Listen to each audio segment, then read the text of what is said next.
The distress call. The 7 moons of Velrethi Prime cast their silver light across the crystalline spires of the High Council chamber. Ambassador Liran stood before the emergency assembly, her translucent skin pulsing with the blue-green bioluminescence that betrayed her anxiety. The chamber, designed to accommodate 300 council members, now held barely 50, all that remained of the Velrathi's governing body. The Terralist system has gone dark, Liran announced, her voice steady despite the gravity of her words. That marks the 17th system lost to the swarm in 40 cycles. High Elder Nevix, his carapace weathered with age, leaned forward on his hovering platform. The evacuation. Partial success. Approximately 62% of the population reached the jump gates before they were destroyed. Liran's inner membranes flickered, the Velrathi equivalent of a pained wince. 8 million souls lost. A somber vibration passed through the assembled council members, their collective grief manifesting in the harmonics that filled the chamber. The Velrathi had long prided themselves on their 1,000-year peace, their advancement beyond violence, their elegant solutions to cosmic challenges. None of it had prepared them for the swarm. Elder Morath, head of the Defense Directorate, activated the central hologram. A 3-dimensional map of the Velrathi Concord territories appeared, with 17 systems glowing red, consumed. A wave of darkness spread steadily toward the core worlds. At current velocity, the swarm will reach our home system in 26 cycles, Morath stated. Our defensive arrays have proven ineffective. Our shield technology cannot withstand prolonged exposure to their corrosive field. The Galactic Concord's response. Nevix asked. Liran's bioluminescence dimmed noticeably. The Concord has withdrawn support. They have established a quarantine barrier 3 sectors away and declared our situation containment priority. The chamber erupted in harmonics of shock and betrayal. The Velrathi had been founding members of the Galactic Concord, had shared their technological innovations freely, had mediated countless interspecies conflicts. They abandon us to preserve themselves, Elder Tevith said, her voice cutting through the cacophony. After all we have contributed.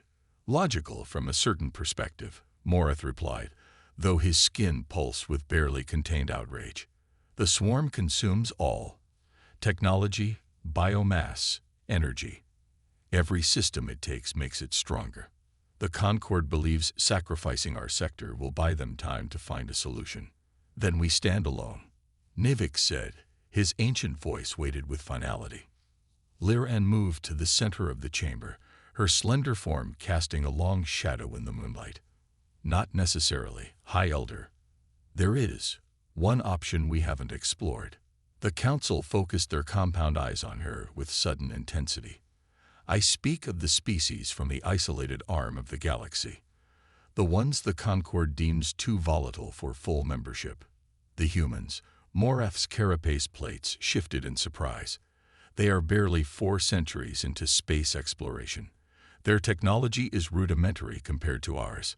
Yet they've expanded rapidly, Liran countered. They've established colonies across 36 systems without the benefit of Concord assistance, and they possess something we lack, a military. The word itself caused discomfort among the council. The Velrathi had dismantled their war machines centuries ago, converting military infrastructure into scientific and cultural institutions. Their defense arrays were automated, designed for protection against cosmic phenomena and the occasional space pirate, not planetary invasion. The humans retain martial capability because the Concord refuses them membership, Elder Tevith noted, an irony that might now serve us. Nevix's ancient eyes studied Liran. You suggest we ask these warriors for assistance. The Concord explicitly forbids technology sharing with non-member species. The Concord has already abandoned us, Liran replied, her tone hardening. And I believe we have misunderstood the humans. The Concord portrays them as primitive and aggressive, but my diplomatic analysis suggests something different. They are protective, fiercely so, of those they consider under their care. A primitive instinct, Morath remarked. Perhaps, Liran acknowledged, but one that might save our people. High Elder Navix was silent for several moments, his compound eyes reflecting the holographic display of their dying empire. Finally, he spoke. The emergency quantum transmitter. It was designed to reach the furthest corners of the galaxy. Yes, Liran confirmed. We could send a distress call directly to their territory. The Concord would consider it a violation of protocol, Tevith warned. We are already facing extinction, Navix replied. Protocol seems a minor concern. He turned to the assembly. We will vote. Those in favor of requesting human assistance. The chamber filled with the soft blue glow of affirming bioluminescence. Not a single elder remained dark. It is decided, Navix declared. Ambassador Liran, prepare the transmission. In the communications center beneath the council chamber, Liran worked with the technical team to calibrate the quantum transmitter. The ancient device had never been used outside of tests, a relic from a more uncertain time in Velrathi history. The message must be clear and concise, she instructed. Translate into all known human languages. Include our stellar coordinates and basic information about the swarm. Emphasize the immediate threat to sentient life. As the technicians worked, Morath approached Liran. Do you truly believe they will come? He asked privately. They know nothing of us. We have never had formal contact. Why would they risk their lives for strangers? Liran's inner membranes pulsed with uncertainty. In my study of human communication intercepts, I've observed a consistent pattern. They cherish an ideal they call heroism, the notion that the strong have a duty to protect the weak, even at great personal cost. It's embedded in their entertainment, their histories, their philosophies. A cultural mythology, Morath suggested skeptically. Perhaps, or perhaps a truth we have forgotten in our long peace. Liran watched as the technicians finalized the transmission. I believe they will come because they will see themselves in our plight. And because, unlike the Concord species, humans seem to make decisions with their emotions as much as their logic. That is why the Concord keeps them at arm's length, Morath noted. Yes, Liran agreed. And it might be why they will save us when the Concord would not. The chief technician approached. Ambassador, the quantum transmitter is ready. Liran moved to the central console and placed her six-fingered hand on the activation panel. The ancient machine hummed to life, drawing enormous power from the planet's core. Transmission begins in 3 pulses, the technician announced. Liran composed herself, then spoke clearly into the receiver. This is Ambassador Liran of the Velrathi Concord.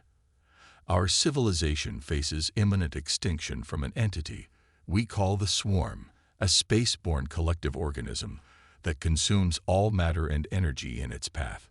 17 star systems have already been lost. Our defenses have failed. Our allies have abandoned us. We request any assistance humanity can provide. We have little to offer in return except our gratitude and the knowledge that you saved a peaceful species from oblivion. Our coordinates follow. The quantum transmitter pulsed, sending her message instantly across thousands of light years to a region of space the Velrathi had never visited, to a species they knew only through distant observation and Concord warnings. Now, Liran said quietly as the transmission completed, we wait. 16 days later, Liran was reviewing evacuation plans for the outer colonies when a junior technician burst into her chamber, forgetting all protocol in his excitement. Ambassador, the long-range sensors, they're detecting something. Liran rushed to the monitoring center, where the staff stood transfixed by the main display. The quantum space around Velrathi Prime was distorting, revealing multiple entry points forming simultaneously. Is it the swarm? She asked, dread filling her voice. Have they accelerated their advance? No, Ambassador, the chief monitor replied, his voice hushed with awe. These are controlled quantum jumps, hundreds of them, synchronized. The first ship emerged from quantum space, a sleek vessel of dark metal with pulsing blue engines. Its design was unlike anything in Concord records. Within moments, another appeared, then 10 more, then dozens. They're positioning themselves in a defensive perimeter around our system, the tactical analyst reported with disbelief. Over 400 vessels so far, and more are still emerging. A communication request pinged on the main console. With trembling fingers, Liran accepted it. A holographic image formed, a bipedal being with dark skin, close-cropped hair, and a uniform adorned with symbols of rank.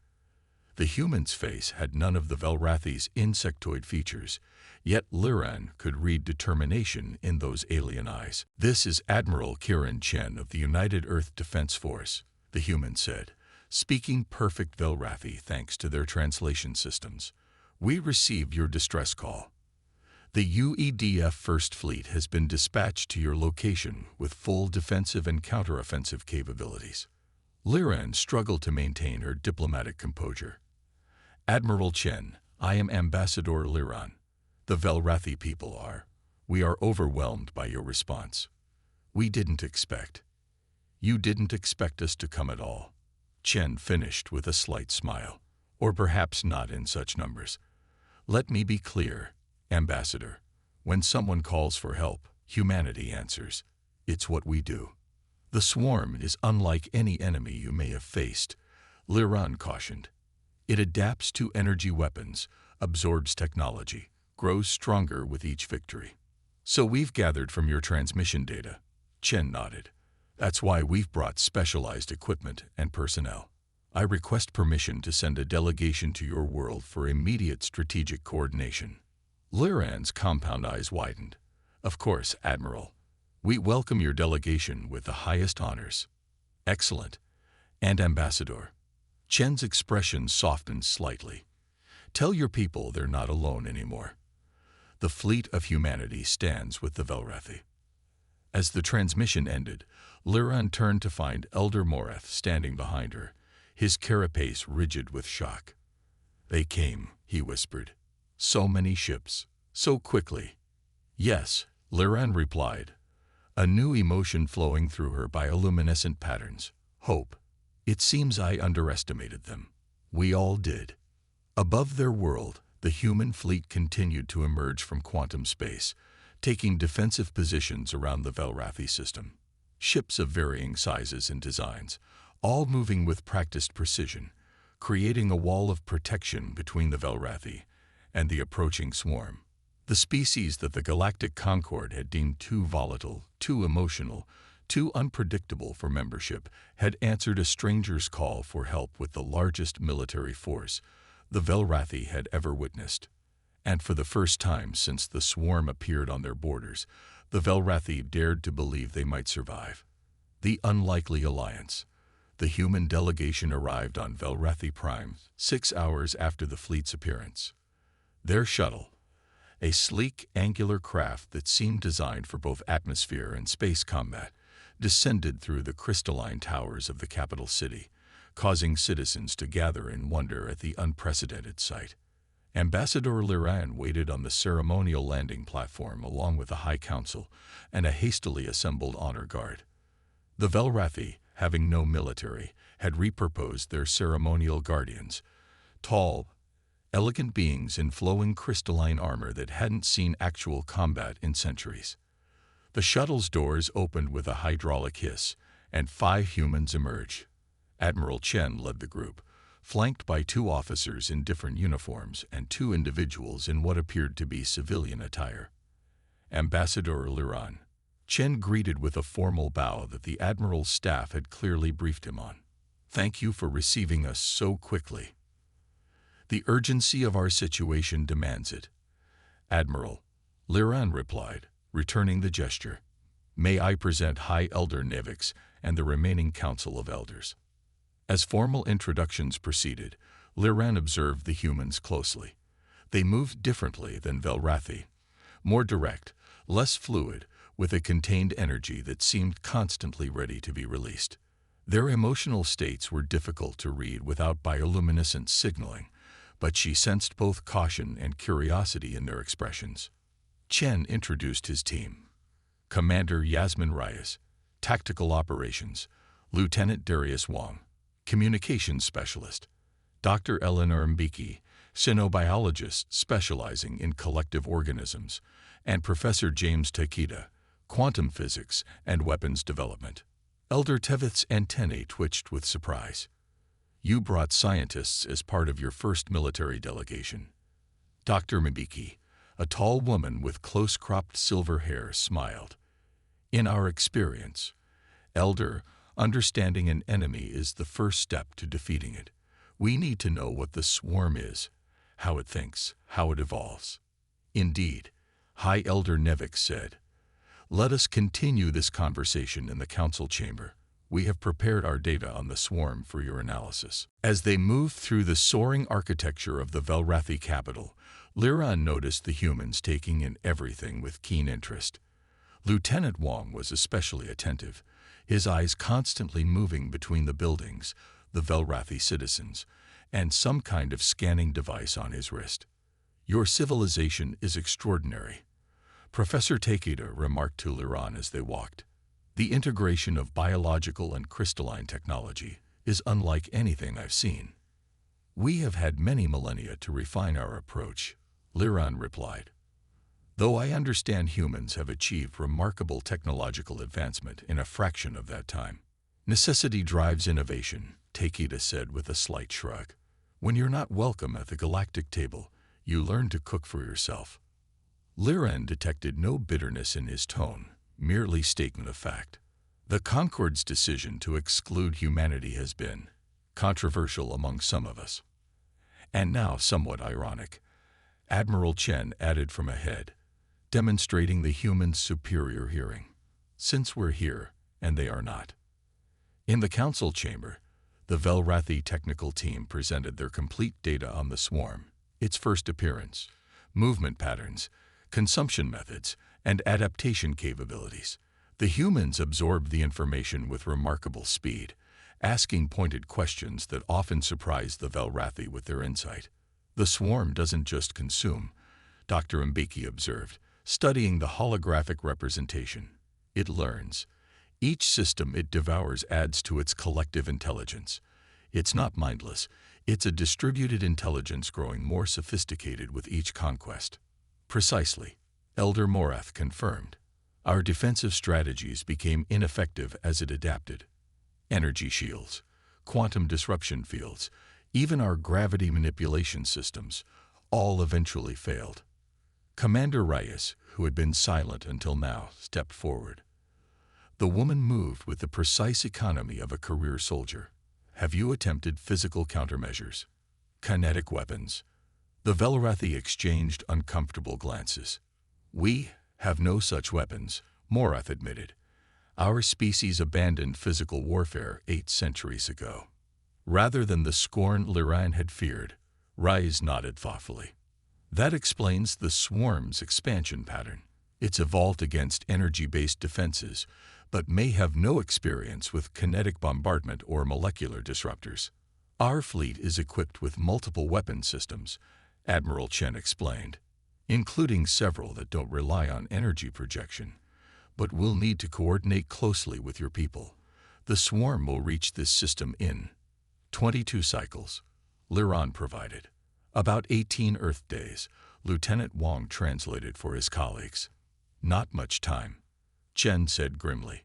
"We need to establish a joint command center immediately and begin defensive preparations. Commander Reyes will coordinate with your defense directors." High Elder Nevix's compound eyes reflected the holographic swarm. "We have sophisticated monitoring systems, but little offensive capability. How can we assist your military efforts?" "Knowledge is a weapon, Elder," Chen replied. "Your understanding of the swarm's behavior patterns, your sensor technology, your scientists, all critical to victory. This fight belongs to both our species." As the strategic discussion continued, Professor Takeda approached the technical displays showing the Velrathi's quantum communication network. "Your quantum entanglement technology is far more advanced than ours," he observed to the chief technician. "With modifications, we might be able to use it to disrupt the swarm's collective consciousness." The chief technician's antennae perked with interest. "A fascinating hypothesis. Our attempts to interfere with its communications have failed, but perhaps with your different approach. Soon, humans and Velrathi were deep in technical discussions, barriers of species and culture temporarily forgotten in the face of shared purpose. Liran watched with amazement as the humans effortlessly integrated themselves into the planning process, their direct manner initially jarring to the formal Velrathi, but quickly proving effective. They adapt quickly, Elder Tevith commented quietly to Liran. As do we, Liran replied, observing how the Velrathi technicians were already adjusting to the human's pace. Perhaps that will save us both. 3 days later, Velrathi Prime had transformed. Human shuttles moved constantly between the orbital fleet and the surface, bringing equipment and personnel. A joint command center had been established in what was once the Harmony Dome, the Velrathi's most sacred cultural site, now repurposed for war. Inside the dome, Admiral Chen and Ambassador Liran stood before a massive holographic display, showing the approaching swarm at the edge of the system. Advanced scouts will reach our outer defensive perimeter in approximately 6 hours, Chen said, his voice calm despite the gravity of the situation. We've positioned our stealth frigates to engage and assess their current capabilities. The evacuation of the outer moons is proceeding, Liran reported, but many Velrathi refuse to leave. They wish to stay and help. Chen raised an eyebrow. Without combat training. Our people are learning quickly, Liran said with pride. Many have volunteered to assist your crews, to maintain equipment, to serve in any capacity they can. They want to defend their home. A small smile touched Chen's lips. I understand that sentiment perfectly, Ambassador. A commotion at the entrance drew their attention. Dr. Mbiki and a team of Velrathi biological specialists hurried in, their expressions urgent. Admiral, Ambassador, Mbeki called. We've made a breakthrough in understanding the swarm's biology. The holographic display shifted to show microscopic images of swarm matter. The swarm isn't a single entity as we first thought, Mbeki explained. It's a symbiotic relationship between two distinct organisms, one that consumes matter and another that processes energy. They share a distributed nervous system that allows for coordinated action across vast distances. How does this help us? Chen asked. The connection between the two organisms occurs at a specific electromagnetic frequency, the lead Velrathi biologist explained, his carapace vibrating with excitement. If we can disrupt that frequency, we can break the symbiosis, Mbeki finished. It won't destroy the swarm, but it will drastically reduce its coordination and adaptation abilities. Chen's eyes lit up. Can we weaponize this discovery? Professor Takeda is already working with the Velrathi quantum engineers to modify their communication network, Mbeki confirmed. We'll need to get close enough to saturate the swarm with the disruption signal. That's our job, Chen said firmly. Good work, Doctor. This could change everything. As Mbeki's team departed, Liran noticed tension in Chen's posture. Something troubles you, Admiral. Chen hesitated, then gestured to a private conference area. Once they were alone, he spoke frankly. Ambassador, I need to be honest with you. Even with this breakthrough, we're facing a difficult battle. The swarm outnumbers us, and if our first engagement doesn't go well, we'll need to adjust our strategy quickly. You mean retreat? Liran asked, her inner membranes flickering with concern. I mean adaptation, Chen corrected. Something humans excel at. But I need your people to trust us, even if our methods seem unconventional. Liran studied the human admiral. In just days, he had earned her respect with his intelligence, directness, and unwavering commitment. The Velrathi have placed our survival in your hands. Admiral, we will follow your lead. Chen nodded gratefully. Then let's hope our first contact with the enemy gives us the information we need. The first engagement came sooner than expected. The swarm scouts altered course suddenly, bypassing the outer sensor net and heading directly for the third moon of Velrathi Prime, where a major evacuation was still underway. In the command center, Organized chaos erupted as the human tactical team responded with practiced efficiency. Stealth frigates Horizon and Daedalus moving to intercept, Commander Rice reported. Strike groups 2 and 4 providing backup. All other vessels maintained defensive formation around the primary evacuation corridors. On the main display, they watched as human vessels engaged the swarm scouts, 12 massive, purple-veined organisms that moved with unsettling coordination.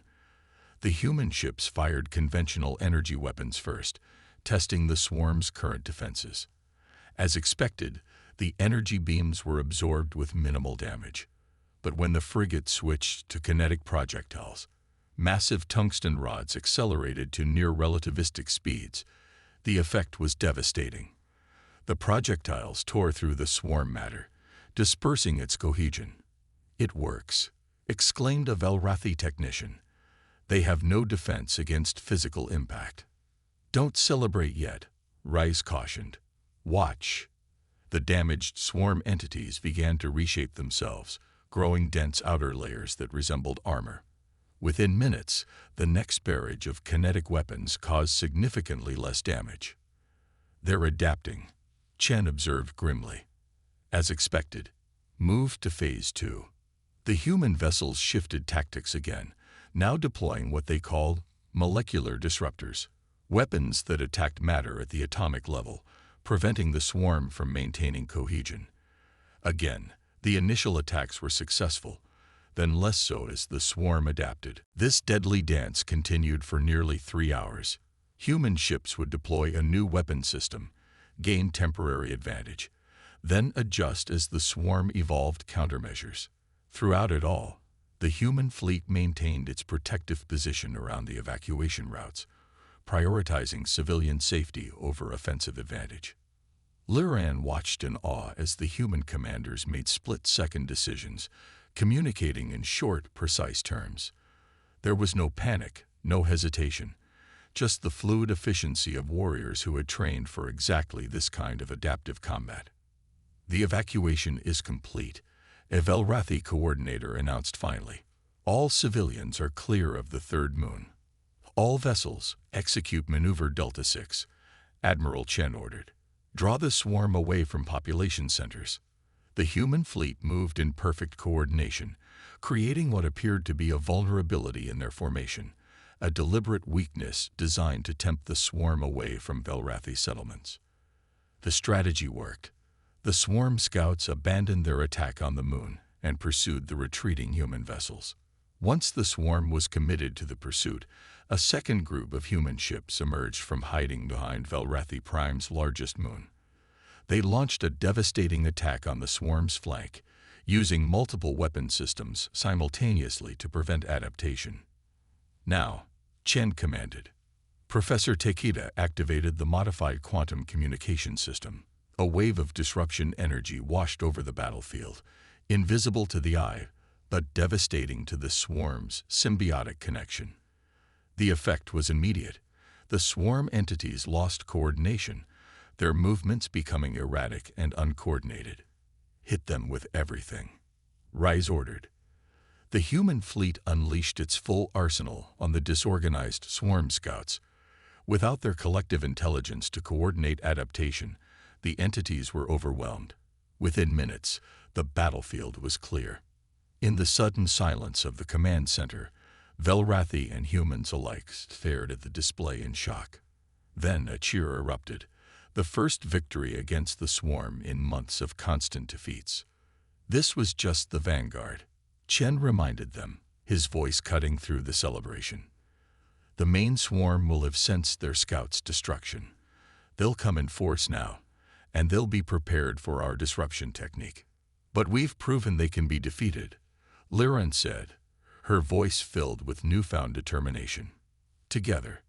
Chen nodded, a tired smile crossing his face. "Yes, Ambassador. Together. That's the only way any of us survive what's coming." As the command center returned to preparation mode, Liran observed how the Velrathi and human teams now worked seamlessly together, the initial awkwardness replaced by mutual respect. Her people were learning the humans' direct communication style, while the humans had begun to appreciate the Velrathi's methodical approach to problem-solving. Two species that had never met before this crisis were becoming something new, an alliance born of necessity, but growing into something that felt like more.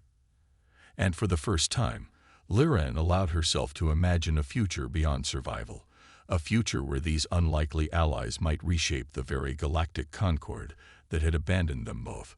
Humanity unleashed.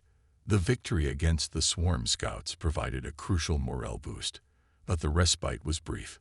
7 days after the initial engagement, long-range sensors detected the main swarm force entering the system. Thousands of bioships ranging from frigate size to massive dreadnoughts larger than small moons.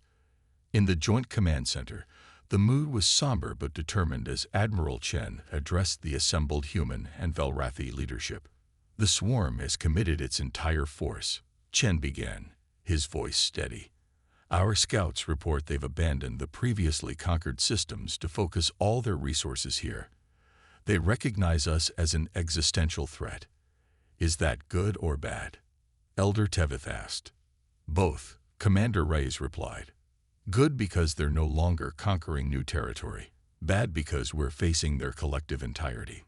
The swarm has adapted to our disruption frequency, Professor Takeda reported. They've modified their symbiotic connection to operate across multiple bands simultaneously. We can still disrupt them, but the effect will be reduced and temporary. High Elder Nevix's compound eyes reflected the holographic swarm approaching their world. What are our chances, Admiral? Speak plainly. Admiral Chen looked at the ancient Velrathi leader with respect. If this were a conventional enemy, I would rate our chances as minimal. We're outnumbered at least 20 to 1. But the swarm isn't conventional. It's a single intelligence spread across thousands of bodies. That gives us an advantage it doesn't understand. Unpredictability, Liran realized. Exactly, Chen nodded. The swarm learns and adapts quickly, but it thinks as one mind. Humans have been fighting each other for millennia. We understand how to think differently from our opponents, and the Velrathi bring technological and scientific capabilities we've never had access to. Together, we represent something the swarm has never encountered. A plan born of two worlds, Morath said thoughtfully. 3 days until they reach our defensive perimeter, Commander Reyes reminded them. We need to finalize our strategy. Chen activated the tactical display. We'll deploy in 3 defensive spheres. The outer sphere will be primarily automated drones and mines, sacrificial systems to gauge the swarm's current capabilities.